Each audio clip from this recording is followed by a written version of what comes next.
ओम दुम दुर्गाय नमः। आज है 22 सितंबर 2025 और आज से आश्विन मास की नवरात्रि का प्रारंभ होने जा रहा है। और आज से ही आप हमारे चैनल पर दुर्गा सप्तशती के संपूर्ण 13 अध्याय सुनेंगे। इसके लिए अगर अभी तक आपने चैनल को सब्सक्राइब नहीं किया है तो चैनल को सब्सक्राइब करके बेल आइकन पर क्लिक अवश्य कर लीजिए और आज का पाठ अच्छा लगे तो लाइक करके शेयर भी कर दीजिए। तो देखिए, दुर्गा सप्तशती का पाठ आरंभ करने से पहले देवी कवच, अर्गला स्तोत्र और कीलक का पाठ किया जाता है। इसके बाद रात्रि सूक्त का पाठ किया जाता है। फिर दुर्गा सप्तशती के अध्याय शुरू किए जाते हैं। तो चलिए आरंभ करते हैं। सबसे पहले देवी कवच का पाठ। मार्कंडेय ऋषि बोले, हे पितामह, आप हमें कोई ऐसा परम गुप्त साधन बताइए जिसके द्वारा मनुष्यों की सभी प्रकार से रक्षा हो और जो अभी तक आपने किसी को बताया नहीं हो। ब्रह्मा जी बोले, हे ब्राह्मण, इस प्रकार का साधन तो परम पवित्र एवं परम गुप्त देवी जी का कवच ही है। इसी से प्राणी मात्र का कल्याण एवं सब प्रकार की रक्षा होती है। उसे सुनिए। देवी जी की 9 मूर्तियों के नाम इस प्रकार हैं। पहली शैलपुत्री, दूसरी ब्रह्मचारिणी, तीसरी चंद्रघंटा, चौथी कुष्मांडा, पांचवी स्कंद माता, छठी कात्यायनी, सातवीं कालरात्रि, आठवीं महागौरी और नौवीं सिद्धिदात्री। जो मनुष्य अग्नि में जल रहा हो, युद्ध भूमि में शत्रुओं के बीच फंस गया हो अथवा घोर संकट से ग्रस्त हो, वह इस भगवती की शरण में पहुंच जाए तो उसके घोर संकट दूर हो जाते हैं। जो भक्ति भाव से देवी जी का स्मरण करते हैं उनके सभी संकट दूर हो जाते हैं, उनकी सभी प्रकार से उन्नति होती है। हे भगवती, जो भी आपका स्मरण करता है निश्चय उनकी आप रक्षा करती हो। प्रेत की सवारी करने वाली चामुंडा देवी वराही महेश पर, ऐन्द्री हाथी पर, वैष्णवी गरुण पर, माहेश्वरी बैल पर, कौमारी मोर पर और लक्ष्मी कमल के आसन पर विराजमान है। श्वेत रूप धारण करने वाली, वृषभ के वाहन वाली ईश्वरी देवी है। हंस पर चढ़ी हुई, सभी आभूषणों से भूषित ब्राह्मी देवी है। इस प्रकार अनेक रत्नों से विभूषित, सभी योग शक्तियों से संयुक्त ये सब माताएं हैं। ये सभी देवियां क्रोध युक्त मुद्रा में रथों पर सवार होकर दर्शन देती हैं। ये शंख, चक्र, गदा, शक्ति, हल, मूसल, खेटक, तोमर, परशुपाश, कुंद, त्रिशूल, उत्तम आयुध, शारंग, धनुष इत्यादि अस्त्र शस्त्र दैत्यों के शरीर नाश के लिए, भक्तों को अभय देने के लिए एवं देवताओं के हित के लिए धारण करती हैं। हे देवी, आपके दर्शन कठिन है। शत्रुओं के भय को बढ़ाने वाली देवी जी, मेरी रक्षा कीजिए। पूर्व दिशा में मेरी रक्षा ऐन्द्री देवी करें। अग्नि कोण में अग्नि देवता, दक्षिण में वाराही, नैऋत्य कोण में खड्गधारिणी, पश्चिम में वारुणी, वायु कोण में मृगवाहिनी, उत्तर में कौमारी, ईशान कोण में शूलधारिणी, ऊपर ब्रह्माणी जी, नीचे वैष्णवी देवी रक्षा करें। इसी प्रकार शव वाहिनी चामुंडा देवी 10 दिशाओं में रक्षा करें। जया मेरे आगे की, विजया मेरे पीछे की, बाईं ओर अजिता, दाईं ओर अपराजिता रक्षा करें।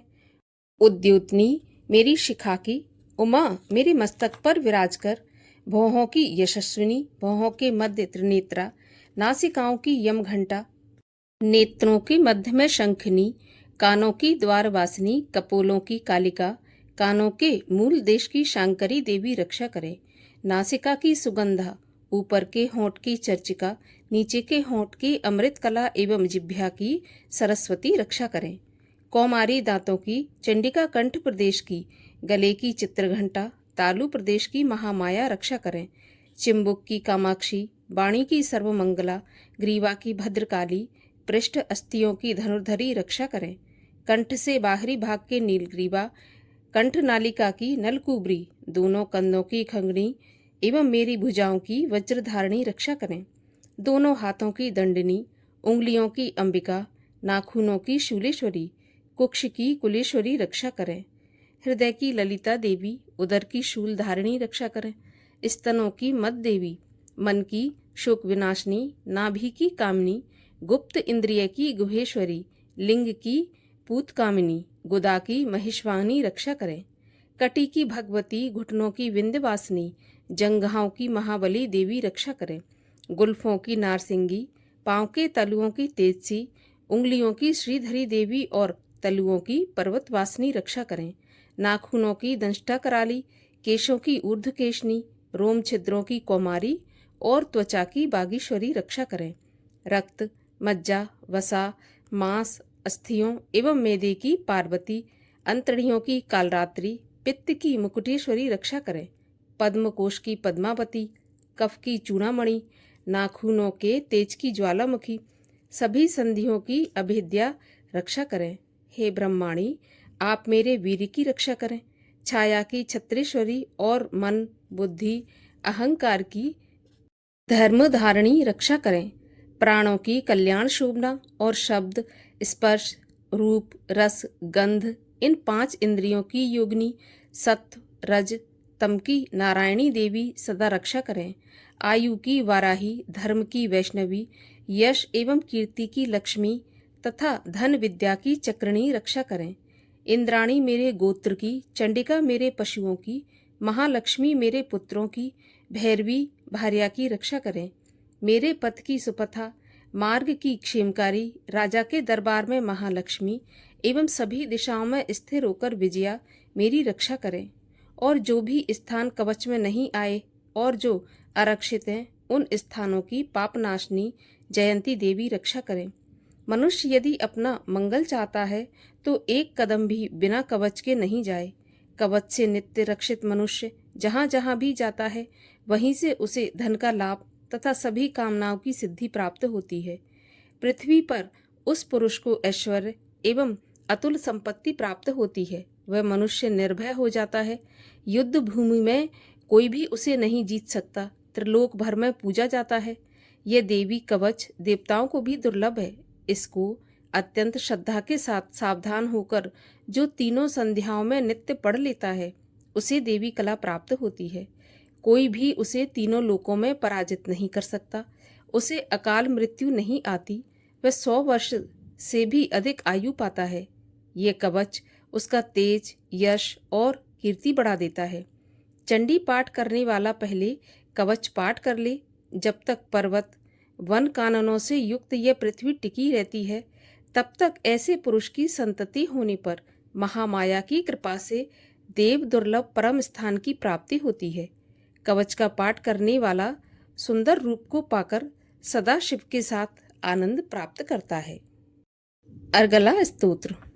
श्री मार्कंडी जी बोले, जयंती, मंगला, काली, भद्रकाली, कपालिनी, दुर्गा, क्षमा, शिवा, धात्री, स्वाहा, स्वधा आदि देवियों को मेरा नमस्कार हो। हे चामुंडी देवी, समस्त प्राणियों के दुख निवारण करने वाली आपकी जय हो। सर्वव्यापक देवी कालरात्रि आपकी जय हो। मधु तथा कैटभ दैत्यों का दलन करने वाली, ब्रह्मा जी को वर देने वाली आपको नमस्कार हो। हे देवी, आप मुझे सुंदर रूप दो, जय दो, यश दो तथा क्रोध आदि शत्रुओं का नाश करो।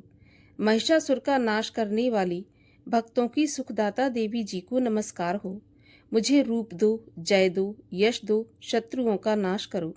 हे रक्त बीज का वध करने वाली देवी और चंड मुंड असुरों का विनाश करने वाली माता, मुझे सुंदर रूप दो, जय दो, यश दो, शत्रुओं का वध करो। हे पापनाशक चंडिके, जो सर्वदा भक्ति पूर्वक आपके चरणों में मस्तक झुकाते हैं, उन्हें रूप दो, जय दो, यश दो, शत्रुओं का नाश करो। सभी व्याधियों का नाश करने वाली चंडिके, जो आपकी भक्ति पूर्वक स्तुति करते हैं, उन्हें रूप दो, जय दो, यश दो, शत्रुओं का नाश करो। हे देवी जी, आप मुझे सौभाग्य, आरोग्य और परम सुख दो। रूप दो, जय दो, शत्रुओं का विध्वंस करो। मेरा कल्याण कीजिए और उत्तम धन संपत्ति दीजिए। रूप दो, जय दो, यश दो, शत्रुओं का नाश करो। हे माता, आपके चरणों पर देवता और दैत्य दोनों ही अपने मुकुट की मणियां घिसते हैं। हे मातेश्वरी, अपने भक्त को विद्यावान, यशवान, लक्ष्मीवान करो। बड़े बड़े अभिमानी दैत्यों के अभिमान चूर्ण करने वाली चंडिके, मैं आपको प्रणाम करता हूँ। हे 4 भुजाओं वाली माता, चतुर्मुख ब्रह्मा जी आपकी स्तुति करते हैं। हे परमेश्वरी, रूप दो, जय दो, यश दो, बैरियों का विध्वंस करो। श्री पार्वती के पति महादेव जी से स्तुत्य हे परमेश्वरी, रूप दो, जय दो, यश दो, शत्रुओं का नाश करो। हे देवी, आप तो कठोर भुजदंड रखने वाले दैत्यों का भी घमंड नाश कर देती हो। हे अंबिके, आप अपने भक्तों के लिए अपार आनंद की वृद्धि करती हो। मुझे रूप दो, जय दो, यश दो, शत्रुओं का नाश करो। हे मातेश्वरी जी, आप मुझे वह पत्नी प्रदान करो जो मेरी इच्छाओं के अनुकूल हो और इस भयानक संसार रूपी समुद्र से मुझे तारने वाली हो। उत्तम कुल में उत्पन्न हो जो पुरुष इस स्तोत्र का पाठ करके महास्तोत्र कीलक का पाठ करता है, वह सप्तशती के पाठ जप से मिलने वाले वर एवं श्रेष्ठ संपदा के फल को प्राप्त कर लेता है। श्री कीलक स्तोत्र। ओम।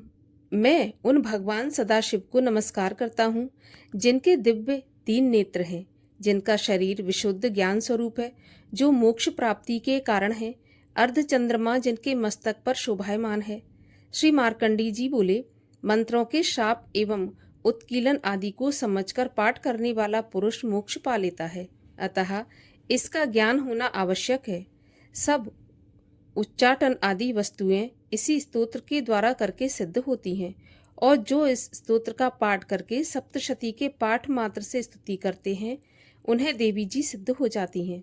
उच्चाटन आदि प्रयोगों से उन पुरुषों को मंत्र, औषधि आदि किसी अन्य साधन की आवश्यकता नहीं पड़ती।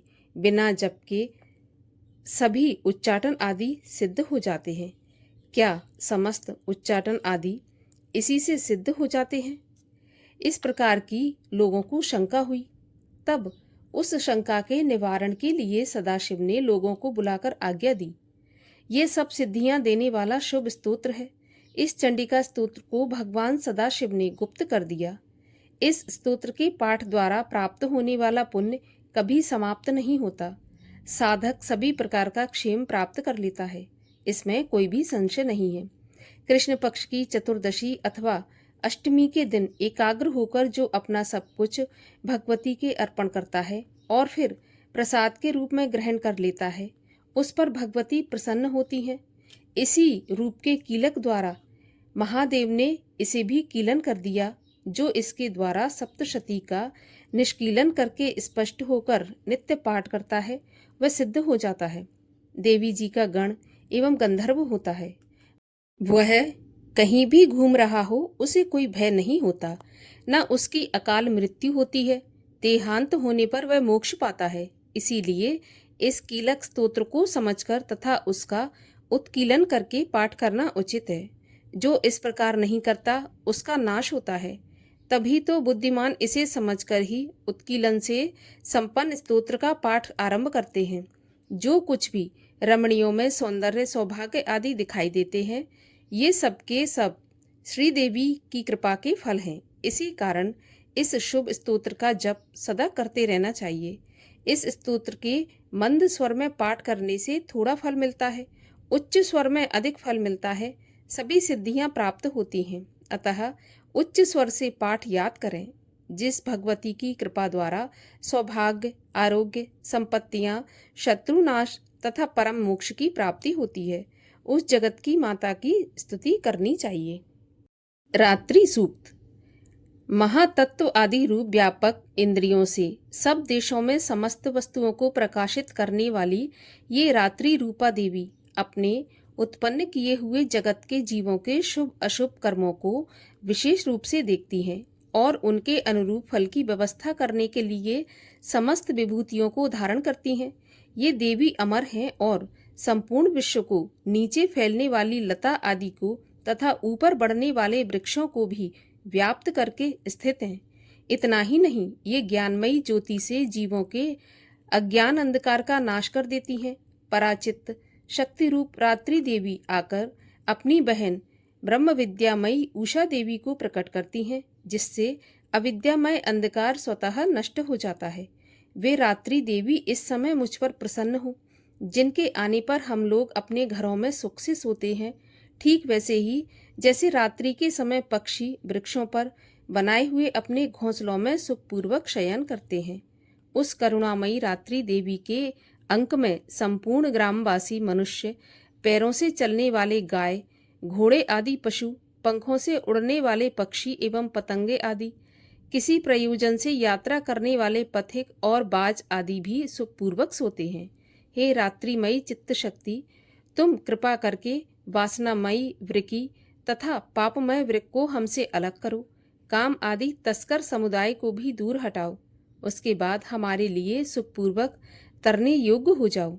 मोक्षदायिनी एवं कल्याणकारिणी बन जाओ। हे उषा, हे रात्रि की अधिष्ठात्री देवी, सब ओर फैला हुआ यह अज्ञानमय काला अंधकार मेरे निकट आ पहुंचा है। तुम इसे ऋण की भांति दूर करो। जैसे धन देकर अपने भक्तों के ऋण दूर करती हो, उसी प्रकार ज्ञान देकर इस अज्ञान को भी हटा दो। हे रात्रि देवी, तुम दूध देने वाली गऊ के समान हो। मैं तुम्हारे पास आकर स्तुति आदि से तुम्हें अपने अनुकूल करता हूँ। परम व्योम स्वरूप परमात्मा की पुत्री, तुम्हारी कृपा से मैं काम आदि शत्रुओं को जीत चुका हूँ। तुम स्तोम की भांति मेरे इस भविष्य को भी ग्रहण करो। महर्षि मार्कंडेय जी बोले, भगवान सूर्य के पुत्र सावर्णी की उत्पत्ति की कथा मैं तुमको विस्तार से कहता हूँ, सो ध्यानपूर्वक सुनिए। सूर्य की पत्नी छाया से उत्पन्न सावर्णी जगजननी महामाया की कृपा से जैसे जैसे मनवंतर के अधिपति बने, वह विशिष्ट कथा सुनिए। प्राचीन काल में स्वरोचिष मनवंतर के चैत्रवंशी राजा सुरथ समस्त पृथ्वी के चक्रवर्ती राजा हुए। वे प्रजा का अपने पुत्रों की भांति पालन करते थे। यवन राजाओं से राजा सुरथ की शत्रुता हो गई। दुष्ट दलन राजा सुरथ से उनका भयंकर युद्ध हुआ और थोड़ी सेना होने के कारण यवन राजाओं ने सुरथ को हरा दिया। उसके बाद राजा अपने नगर में आकर राज्य करने लगा, तो भी अन्य शत्रु राजाओं ने राजा सुरथ पर चढ़ाई कर दी और नगर में भी दुराचारी मंत्रियों ने राजा का कोष, सैन्य तथा समस्त वस्तुएं छीन ली। तब राजा हारकर अकेला ही घोड़े पर सवार हो शिकार खेलने के बहाने घोर जंगल में चला गया। वहां उन्होंने महर्षि मेधा का सुंदर आश्रम देखा, जो अहिंसक सिंह आदि पशुओं तथा शिष्यों और मुनियों से शोभित था। वहां बैठे हुए महर्षि मेधा को राजा सुरथ ने नमस्कार किया और मुनि से उचित सत्कार पाकर उसी आश्रम में रहने लगा। कुछ काल के बाद फिर वह अपने राज्य तथा प्रजा की चिंता करने लगा कि जिस राज्य को मेरे पूर्वजों ने भली भांति चलाया और प्रजा का पालन किया, वह आज मुझसे दूर चला गया। वे दुष्ट मंत्री राज्य का पालन धर्म नीति के अनुसार कर रहे होंगे या नहीं, और मेरा मुख्य हाथी भी दुश्मनों के वश में हो जाने से क्या क्या कष्ट भोगता होगा। जो आज्ञाकारी नौकर नित्य प्रसन्नता से धन और भोजन प्राप्त करते थे, अब उन दुष्ट राजाओं के आश्रय में रहकर कष्ट पाते होंगे। मंत्री राज्य के धन को कुमार्ग में व्यर्थ ही अपव्यय करते होंगे, और जो धन मेरे पूर्वजों ने बड़े कष्ट से संग्रह किया था, सो नष्ट हो गया होगा। इस प्रकार वह राजा राज्य की सभी बातों की चिंता करने लगा। कुछ समय के पश्चात एक दिन आश्रम के समीप एक वैश्य को आते देखा, तो राजा ने उससे पूछा कि अरे भाई, तुम कौन हो और यहाँ क्यों आए हो? तुम्हारा मलिन मुख शोक युक्त क्यों दिखाई देता है? इस प्रकार राजा सुरथ की बातों को सुनकर उस समाधि नाम के वैश्य ने राजा सुरथ से कहा कि हे राजन, मैं समाधि नाम का एक वैश्य हूँ। मेरा जन्म धनवान कुल में हुआ है। मेरे दुष्ट स्त्री और पुत्र आदि ने मुझे धन के लालच में घर से निकाल दिया है और मेरा धन छीन लिया। मैं धन, स्त्री, पुत्र से रहित हूँ। अब अकेला दुखी होकर इस वन में आया हूँ। मुझे अपने स्त्री एवं बंधुओं का कुछ भी पता नहीं। मैं यहाँ रहने के कारण अपनी स्त्री, पुत्र तथा स्वजनों की जो परिस्थिति है उसको नहीं जानता कि वे इस समय अपने स्थान पर सुखी हैं या फिर दुखी हैं। मैं यह भी नहीं जानता कि मेरे पुत्र सदाचारी हैं या व्यभिचारी। राजा बोला, जिन स्त्री पुत्र आदि ने तेरी धन संपत्ति को छीन लिया, फिर उन्हीं के स्नेह में तेरा मन क्यों जाता है? तब वैश्य बोला, आपने मेरे विषय में जो बातें कही वे वास्तव में सत्य हैं, परंतु मैं क्या करूं, चित्त में कठोरता उत्पन्न नहीं होती। जिन पुत्र आदि ने धन के लालच में आकर मुझे घर से बाहर निकाल दिया, मेरा चित्त फिर भी उन्हीं में आसक्त होता है। मैं क्या करूं? इन स्वजनों के निर्मोही होने पर भी मेरे मन में उनके प्रति प्रेम है। मार्कंडेय जी बोले, हे द्विजश्रेष्ठ, तत्पश्चात राजा सुरथ और समाधि वैश्य दोनों मिलकर मेधा मुनि के समीप जाकर प्रणाम करके बैठ गए और मेधा ऋषि से कथा प्रसंग करने लगे। राजा बोला, भगवान, मैं आपसे एक बात पूछना चाहता हूँ, आप कृपा करके बताइए। महाराज, मेरा मन वश में नहीं है, इससे मुझे दुख है। गए हुए राज्य तथा अन्य सभी स्त्री पुत्र बांधवों की ममता मुझे अभी तक बनी हुई है।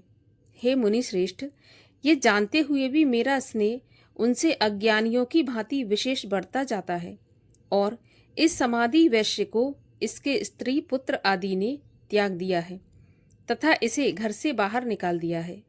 यह भी उनमें अत्यंत आसक्त रहता है। इसी तरह हम दोनों बहुत दुखी हैं। हे महाभाग, उनके दोषों को जानते हुए भी हम दोनों का हृदय उनके प्रति ममता में आसक्त रहता है। इतना ज्ञान होते हुए भी ऐसी ममता क्यों है? हम दोनों को अज्ञानियों की भांति मूढ़ता क्यों उत्पन्न हो रही है? महर्षि मेधा ने कहा, समस्त जंतुओं को जानने योग्य ज्ञान होता है। हे महाभाग, सभी प्राणी अलग अलग होते हैं। कोई दिन में नहीं देखते तो कोई रात्रि में नहीं देखते और कोई दिन रात्रि में समान दृष्टि से देखते हैं। पुरुष ज्ञान युक्त है, यह सत्य है, इसमें संदेह नहीं। केवल इसमें ही नहीं, सभी पशु पक्षी मृग आदि में भी मनुष्य की भांति ही ज्ञान होता है। यह स्थूल ज्ञान होता है। जैसे मनुष्यों में आहार विहार आदि की इच्छा उत्पन्न होती है, वैसे ही पशु पक्षी आदि में आहार विहार, निद्रा और मैथुन आदि की इच्छा उत्पन्न होती है। ज्ञान होने पर भी पक्षियों को तो देखो, भूखे होने पर भी ममतावश अपने बच्चों की चोंच में स्नेह से चुग्गा देकर प्रसन्न होते हैं। हे राजन, मनुष्य भी अपने पुत्र पौत्रों से इसी भांति बर्ताव करते हैं। वह पालन पोषण इस इच्छा से करते हैं कि जब हमारी वृद्धावस्था आएगी तब हमारा पालन पोषण करेंगे वे। क्या तुम यह नहीं देखते कि पुत्र आदि उनका भरण पोषण ना भी करें तो भी माता पिता तो करते ही हैं, क्योंकि विश्व की स्थिति को रखने वाली महामाया के प्रभाव से वे मोह के गड्ढे में डाल दिए जाते हैं।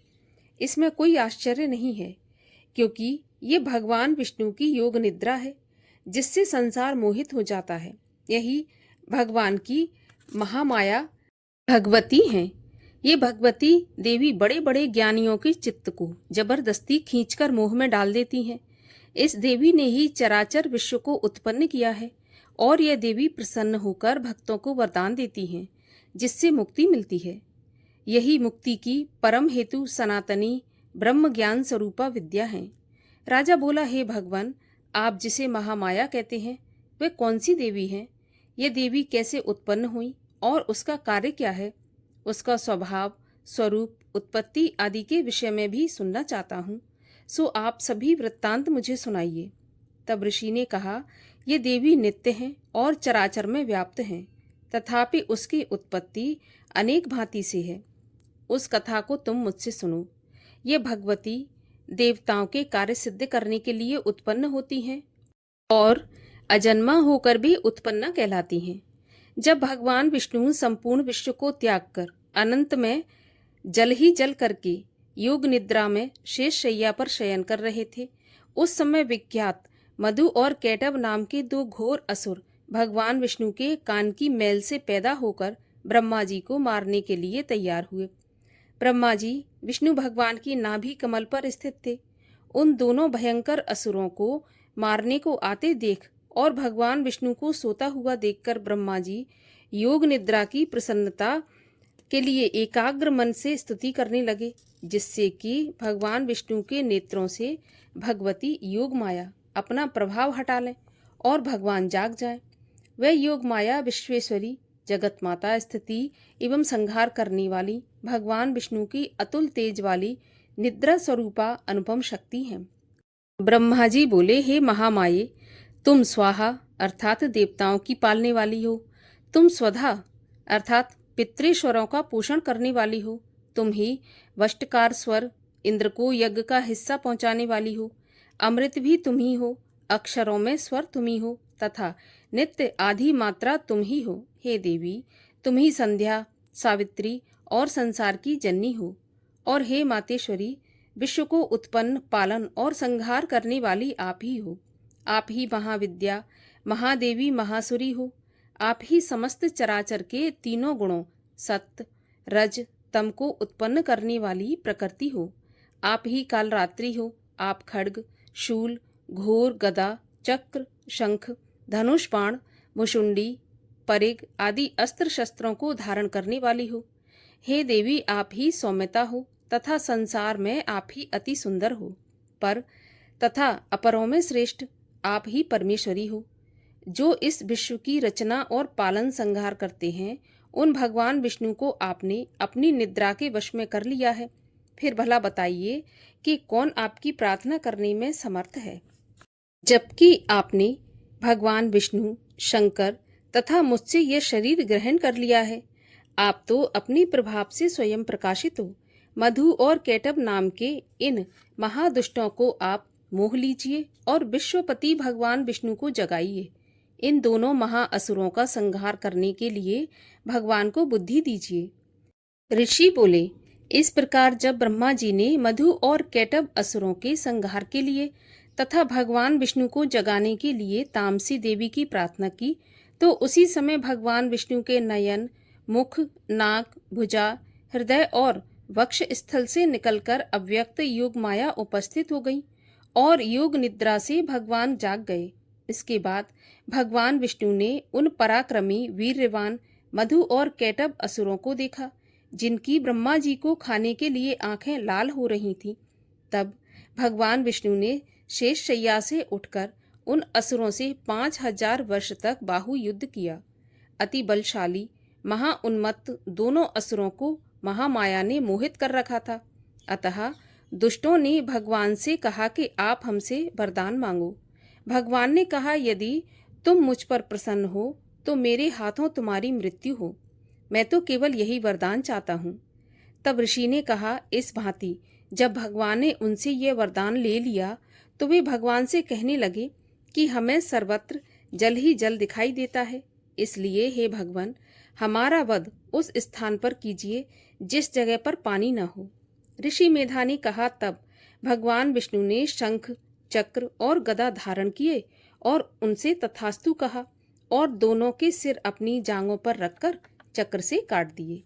इस प्रकार यह महामाया देवी श्री ब्रह्मा जी की प्रार्थना करने पर स्वयं उत्पन्न हुई है। हे राजन, मैं अब इसके प्रभाव को बताता हूँ, सो ध्यान से सुनो।